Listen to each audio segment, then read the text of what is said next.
Bonjour à tous, bienvenue pour ce nouveau rendez-vous de rencontre. Cette semaine, rencontre avec un visage familier des nombreux téléspectateurs de France 3 et de TF1 depuis le début de l'année. Sylvie Flepp campe depuis 20 ans le personnage de Myrtha Torres dans la saga Plus belle la vie et depuis janvier dernier donc Plus belle la vie, encore plus belle. Sylvie est une touche à tout entre le théâtre, les séries télé, le cinéma et la réalisation et tout cela depuis une quarantaine d'années. Sylvie Flepp est comme un membre de nos familles et elle me fait le plaisir de venir à ma rencontre. Bonjour Sylvie. Bonjour Franck. Alors qui est Sylvie Flepp? Vaste question. Sylvie Flepp est un caméléon. Non, moi, c'est vrai que si j'ai choisi ce métier de comédienne, c'est pour endosser plusieurs rôles justement, pour ne pas être la même tout le temps. En tout cas, pour jouer, voilà. Pour Parce jouer, jouer le rôle des autres ouais, non, pour endosser ou la plusieurs vie des vies. autres. Ouais, voilà. Voilà, pour endosser plusieurs vies. Voilà. Mais oui, parce que ça fait très longtemps que depuis très petite, j'avais envie d'être comédienne en fait. Depuis l'âge de 13 ans, oui. Comme toutes les petites filles, j'ai d'abord voulu être danseuse. Ouais. Et puis à l'âge de 13 ans, quand on nous faisait des récitations à l'école et tout, moi j'apprenais toujours d'ailleurs les rôles des hommes dans les tragédies grecques, ou je me rappelle j'adorais le rôle d'Achille, je ne sais plus comment s'appelait la pièce, des choses comme ça. C'était toujours le rôle des hommes que je jouais, que je trouvais qu'ils étaient plus intéressants, en fait. D'accord. Ouais, c'est à voir. Ouais, jugement. Ouais. C'est vrai que les rôles masculins étaient peut-être À une époque, on va dire, à une époque, ouais, dans les classiques, dans les grands classiques, étaient plus mis bien en qu'il y avant. ait des Rodogune et... Oui, ouais. Et puis, il y a eu aussi, par exemple, Juliette, par exemple, Oui, aussi, qui a eu un bien rôle sûr. important. Qu'a été l'univers de la jeune Sylvie adolescente Eh ben, je suis issue d'une famille nombreuse. Mhm. J'étais élevée dans la banlieue chic quand même, parce que c'est Saint-Cloud de Paris. Ouais. J'étais élevée chez les dominicaines, ce qui n'était pas particulièrement mon choix, mais enfin c'était comme ça. Mais j'ai pas été trop malheureuse non plus. Et, et voilà, on était nombreux donc, et j'avais plusieurs activités, Oh. beaucoup même d'activités quand j'étais plus jeune, parce que j'aime pas trop rester à la maison. Ouais. Voilà, donc j'ai fait du théâtre, j'ai fait un peu de chant, je faisais beaucoup de gymnastique aussi et de danse. J'allais au théâtre parce qu'on avait un abonnement et comme on était nombreux, on avait deux invitations, enfin pas deux invitations, c'était payé, mais on avait deux billets à la Comédie Française Mhm. tous les mois. D'accord. Donc les frères et sœurs s'interchangeaient suivant ceux qui étaient venus le mois dernier. Voilà, il y Voilà. avait tour de rôle, c'était jamais Il y les avait, mêmes qui il y y avait allaient. un tour. Mm. Voilà. C'est bien, c'est réparti, c'est très bien. T'as débuté dans un film qui s'appelle Le Juste Droit, un film de Sandra Sadet et Serge Poljanski. C'est un film qui fait toujours parler actuellement parce que qui est toujours dans l'actualité. Le téléphone sonne. Pardon. On va reprendre. Oui. Je disais, donc, tu as débuté dans le film Le Juste Droit, un film de Sandra Sadet et Serge Poljanski. C'est un film qui fait toujours actualité, 45 ans après sa sortie, parce qu'il parle du droit à l'avortement. Oui, qui a été signé. T'as un souvenir précis Oui. de ce film, de cette période? Parce que à l'époque, j'imagine que ça avait fait un C'est peu très loin. scandale, un peu, plus ou moins. Oui, c'est très loin, c'est très loin. Moi, ça fait surtout scandale avec ma famille parce qu'ils étaient pas d'accord pour que je fasse ce film. Ouais. Je m'étais fait engueuler par mon père. Voilà, mais en fait, c'était plus un film docu. Pour expliquer, je me rappelle du sujet, je travaillais en fait au planning familial et je disais à ma sœur qui était ma sœur aînée dans l'histoire, qui était enceinte de son 5e enfant et qui en pouvait plus et qui savait pas quoi faire. Je la faisais venir au planning familial pour lui raconter tout ce qui s'y passait et comment on pouvait procéder. D'accord. Ouais. Voilà. Et voilà, donc ouais, 45 ans après, comme je disais, après la Ouais, sortie, ça fait écho, notamment ben oui, en début d'année où on a ben, instauré c'est rentré dans la dans la Constitution, quoi. Constitution le droit à l'IVG. Oui. Avant d'évoquer un peu la profession, les 20 ans de Plus belle la vie, nous allons écouter un single d'un groupe parisien, Isaac Delusion, et leur merveilleuse reprise d'Eddie Mitchell, Couleur Mentalo. Elle était maquillée comme une star de ciné, accroupie au jukebox. Nanana. Elle rêvait qu'elle posait juste pour un bout d'essai à la Century Fox. Nanana. Elle semblait bien dans sa peau, ses yeux couleur mentalo cherchaient du regard un spot, le dieu projecteur. Et moi je n'en pouvais plus, bien sûr elle ne m'a pas vu, perdu dans sa mégalo, moi j'étais de trop.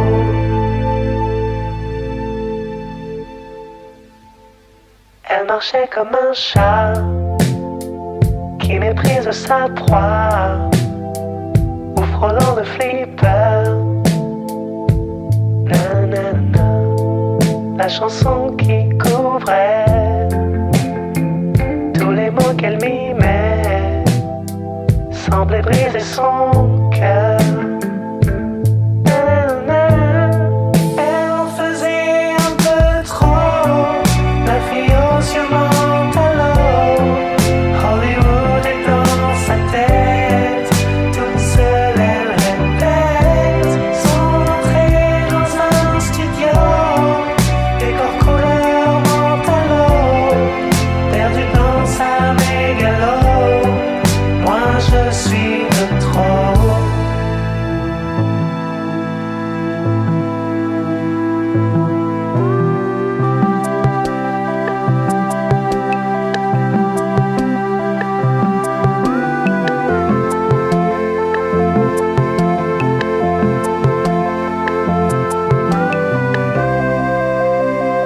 Et un type est entré, et le charme est tombé, arrêtons le flipper.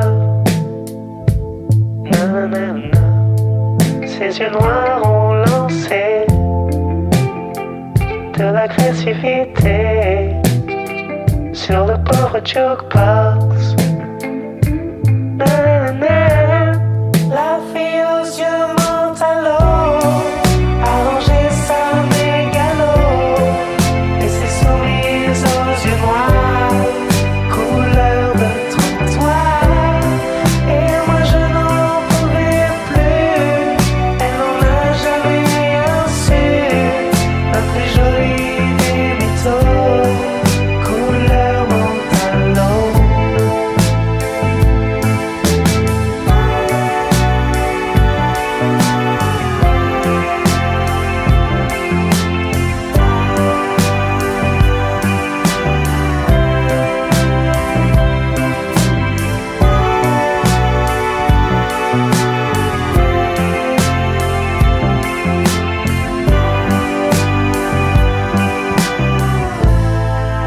C'était Couleur Mentalo, ce titre d'Eddie Mitchell, repris par le groupe parisien Isaac Delusion.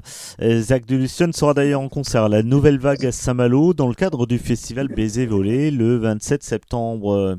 Je suis en compagnie de Sylvie Flepp dans Rencontre.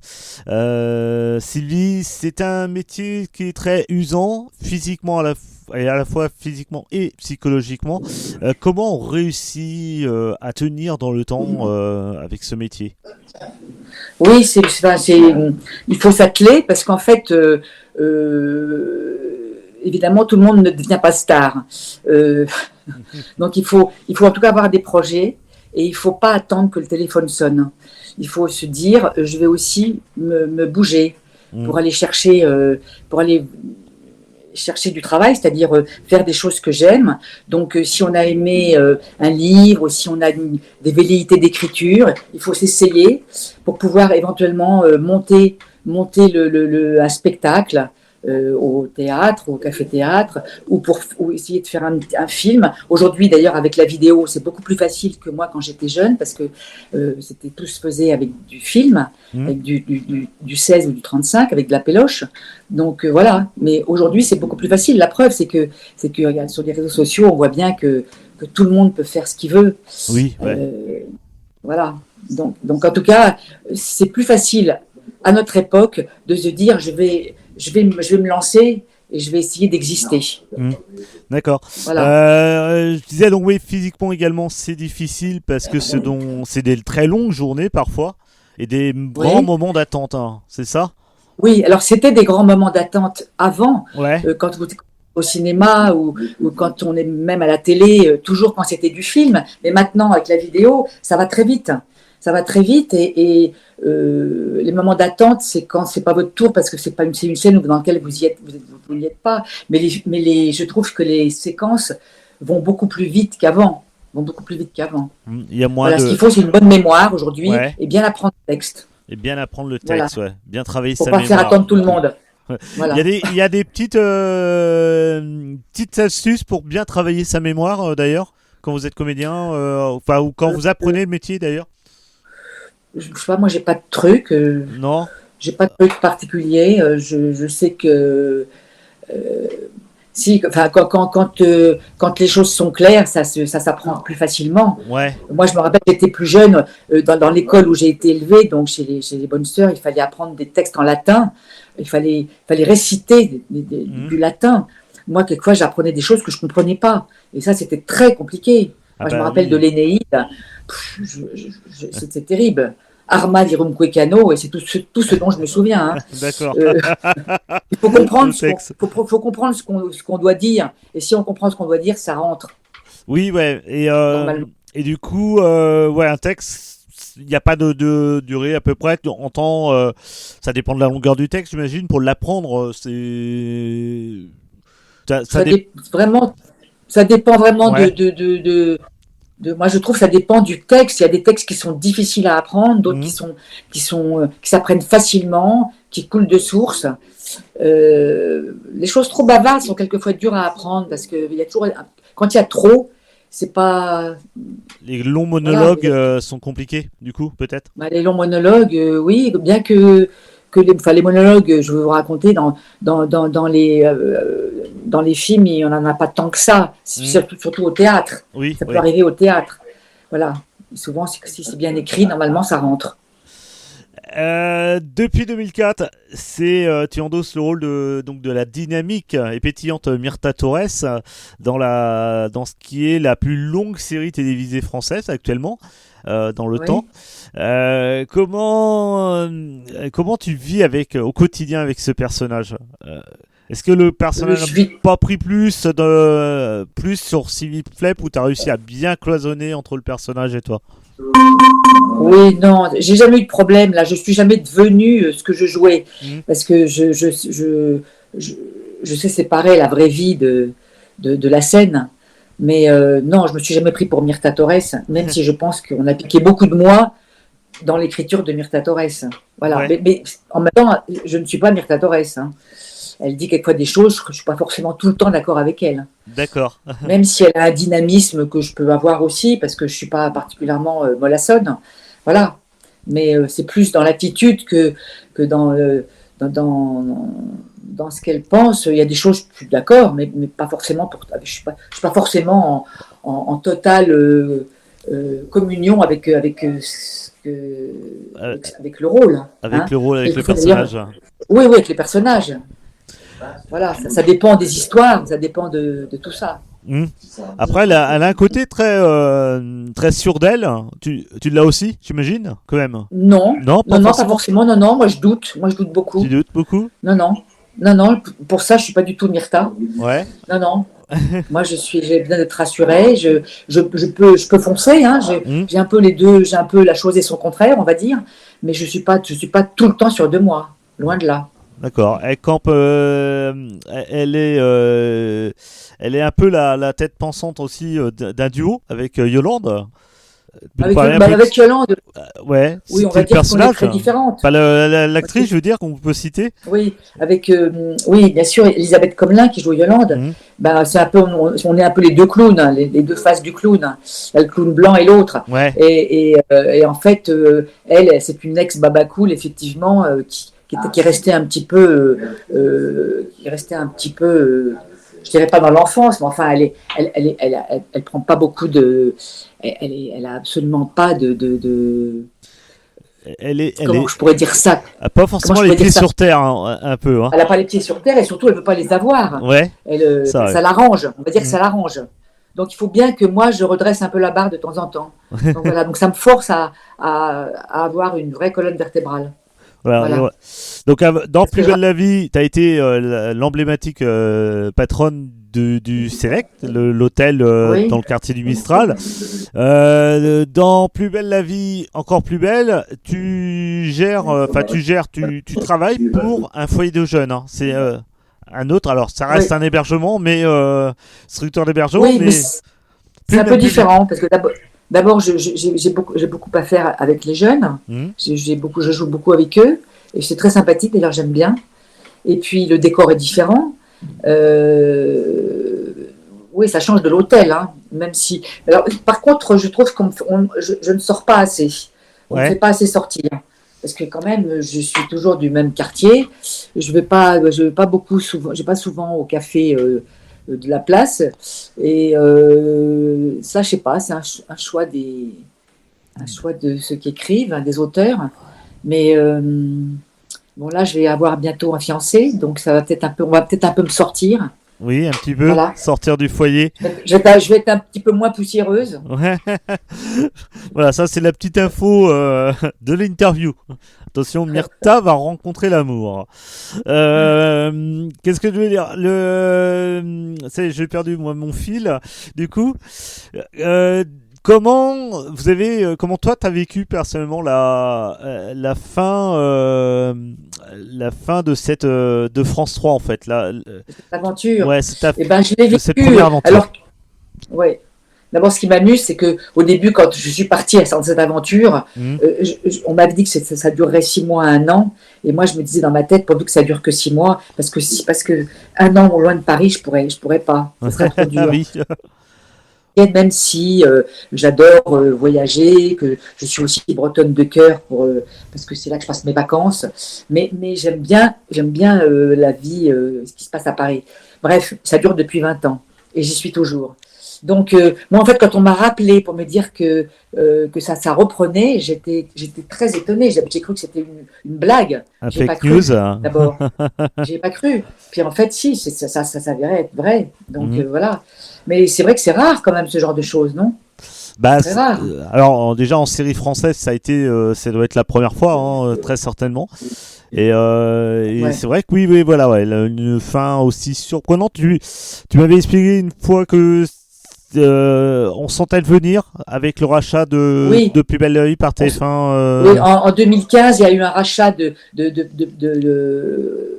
du feuilleton par TF1 TF1, ouais. et Newen, ça Mhm. s'appelait Newen.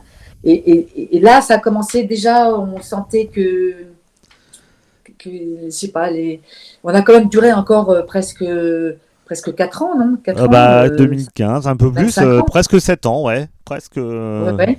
Mais bon, 2022, la fin disons que de. c'était une. Moi, en 2015, je ne l'ai pas senti du tout de suite, mais petit à Mhm. petit, c'était sur une pente un peu descendante pour les histoires. Moi, je trouve que les histoires étaient un petit peu quelquefois curieuses.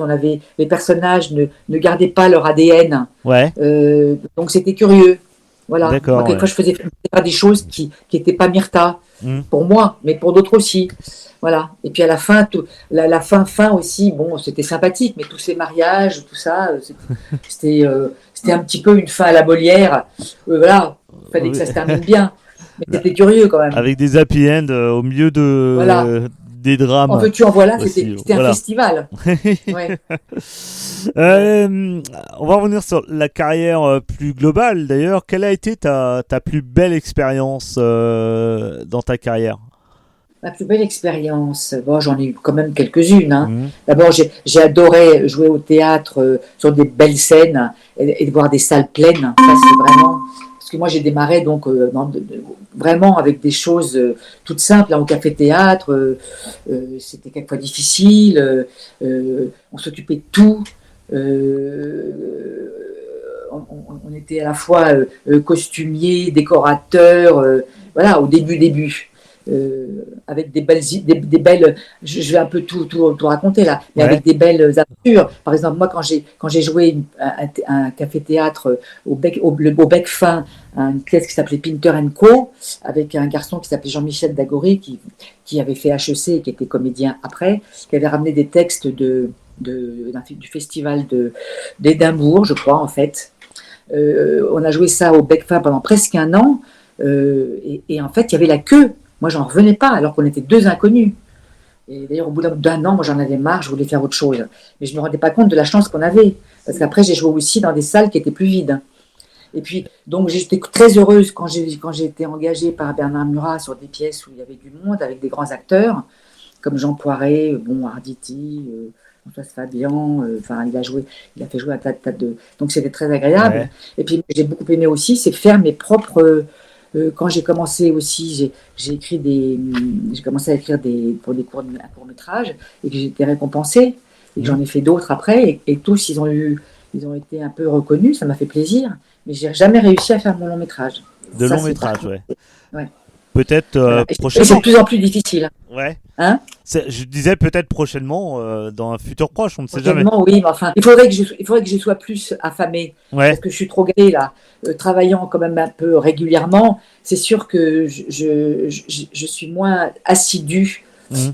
Je m'étais beaucoup attelée Ouais. au début de Belle, mais après, comme j'étais très prise par les textes à apprendre et tout, je me suis ça m'a un petit peu calmée sur le côté réalisé par moi-même, évidemment. Mhm. Je vous dis, il faudrait que j'ai de nouveaux fins, quoi, Oui, mais pour m'y voilà. remettre. C'est on se rend dans un confort de facilité, Oui. presque. Mais c'est idiot. Au contraire, comme j'ai ce confort, je devrais pouvoir m'y pencher aussi et me dire, tiens, pendant un certain temps, je vais faire une pause. Mais bon, je l'ai pas fait. Pas encore, en tout cas. Ouais.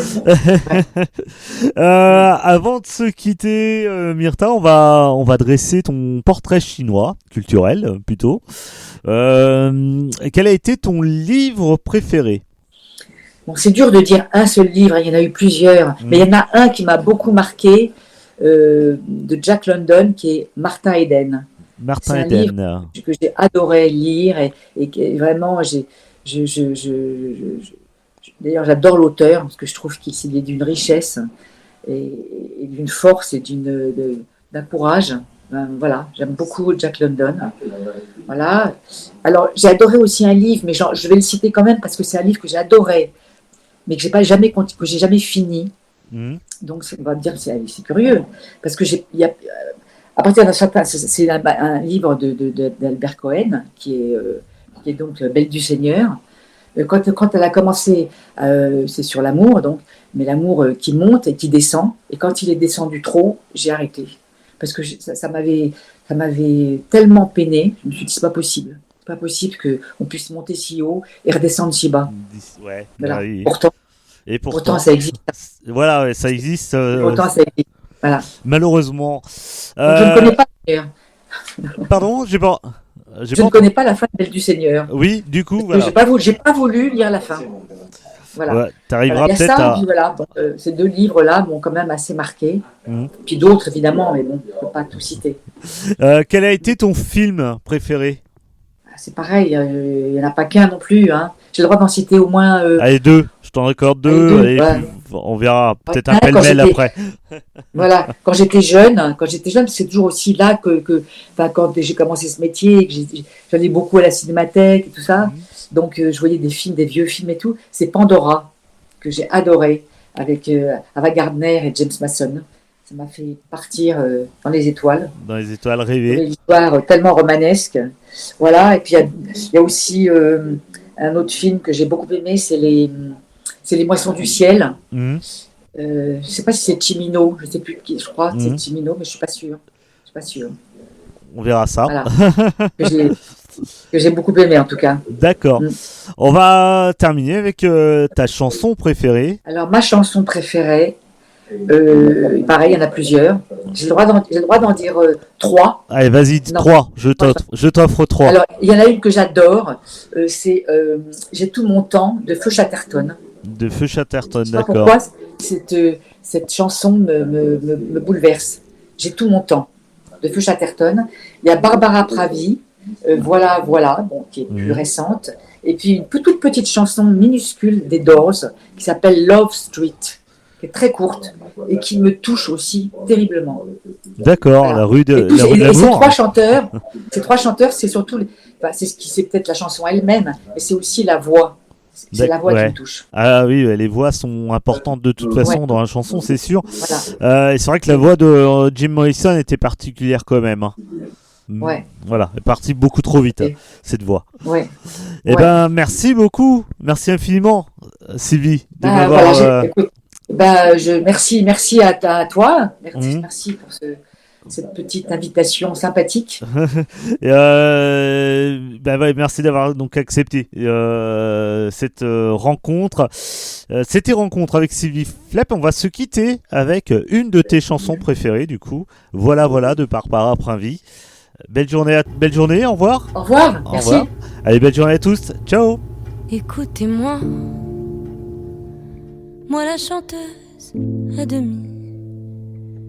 Parlez de moi, à vos amours, à vos amis. Parlez-leur de cette fille aux yeux noirs et de son rêve fou.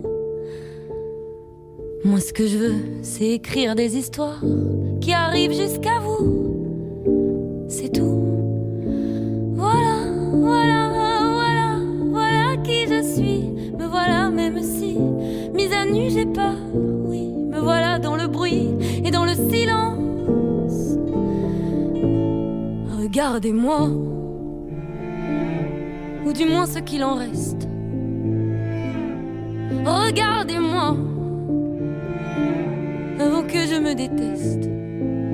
Quoi vous dire que les lèvres d'une autre ne vous diront pas? C'est peu de choses, mais moi, tout ce que j'ai, je le dépose là.